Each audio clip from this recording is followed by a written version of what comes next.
Hi, I'm here today to talk to you about how to grade an assignment. So I have on my page here 3 different types of assignments, and I had my friend Mary log in and complete them for me and just kind of give me random answers and things just so I could show you how to grade. So the first thing we're going to do is grade a discussion board. So it's a get to know you. So I'm going to click on the discussion board. And I see that Mary answered her things about, please tell me 3 things about herself. So to grade this, now at this point, if anybody else was answering, Mary would be able to see all of their answers as they added them, and she could comment on them. No one else would be able to see Mary's answers, though, until they commented on it. As a teacher over here, I click on this little paper icon with the pencil, and I can give the grade. So since the point value of the assignment was 10 points, I could say 10 points, and then I could leave her a comment like, I love the beach too. It's my favorite place. So a discussion board and the comments can be used to help you engage in some conversation with your students. The comment part is very nice. It lets them know that you read it. Gives them some constructive criticism or some information. If they had an incorrect answer to a question, you could give them the correct answer in the comment, or you could point out if it was a math problem, oh hey, in step 3 you added when you should have subtracted, or something like that. So I can do this, and then I definitely want to click show to students. So Schoology always defaults to not to show the student the comment. So you want to make sure that you click the box for show to student, and I'm going to hit submit. I'm going to go back to my materials page. So grading discussion boards is very easy, and it's very nice because it's right there, and you can even see everybody's answers at one time. So it's also something nice. So I did the practice how to grade an assessment with a rubric. So Mary, it tells me that it's needs grading, it's on time, and I'm going to click her name, and it takes me to her assignment. So she just uploaded a random file for her computer for me, and there's the file. Now looks like she did all of the problems, and because it's a key, I'm going to guess it's all right. So when I'm going to grade this, using the rubric is really nice because excellent. She did all of the problems on it. So now when I click and check this box, it automatically assigns her the 5 points. And then because I graded it or didn't grade it, so maybe I graded it and I saw that 1 was wrong, I could give her a 4. Now it gave her 9 out of 10 points.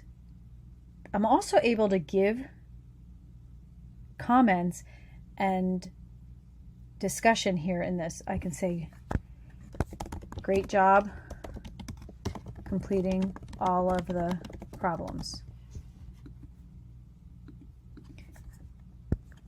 Number 4 has an error.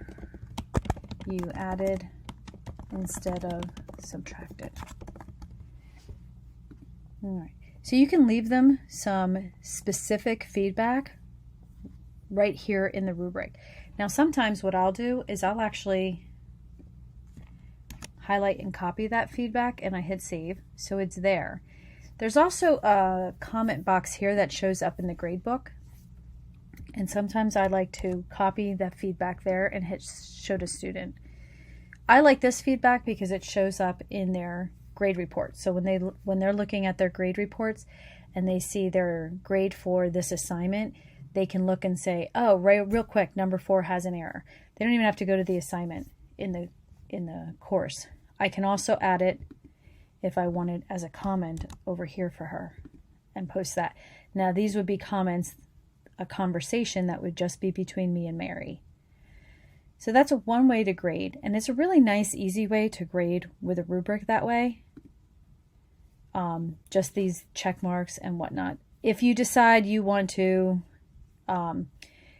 give partial credit, like you wanted to give 4.5, you could actually give 4.5 points for it as well. Kind of defeats the purpose of the rubric, but I'd like to show you that that is also a possibility. All right. So then when I close this out, it takes me back to my assignment. And I'm going to go back to my materials. Now, there was one last assignment that was graded as an exponential. And now I'm going to go to gradebook just to kind of show you what the gradebook is looking like. So because the get to know you was automatically graded, Mary has, or the 8.1, the exponential growth and exit decay exit ticket was automatically graded. Her score shows up right away as a 4. Now if I looked at this, now you notice it popped up in a whole new window. I could look at Mary's attempt to see, it's an exit ticket. Why did she only get 4 out of 10? So when I go to the assignment, here it is clicked. I go to the gear shift. I want to view and edit her attempt. I could unsubmit it if for some reason it's submitted on its own and Mary had contacted me and said, oh, I hit submit and I wasn't done.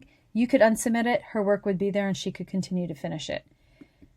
I could hit view, edit, and I can look through and say, well, what problems did Mary have some errors on? Now, if I wanted to, I actually have the ability within this assignment to leave specific feedback. So I could go down and say, this is 1/2. You chose the correct graph should have gone through the y-intercept at 5, and the graph you chose only went through 1. All right. The graph you chose has the wrong y-intercept. Okay.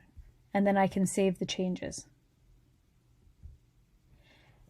And then something else I can do with that is I can go back to her grade and I can leave feedback here and I can leave a little comment for her and say, I left you feedback inside the assignment for you to review. I displayed a student, and once again, this shows up in their grade thing. So, but it is also a nice little comment that then they know, oh, if I go back there, the feedback is much more specific when they can see it right next to the problem as well. And that's there. I could flag it. I can excuse it. Maybe I want to drop their lowest one, or maybe they were absent and it's not important. If they did not complete an assignment, you can mark it as incomplete.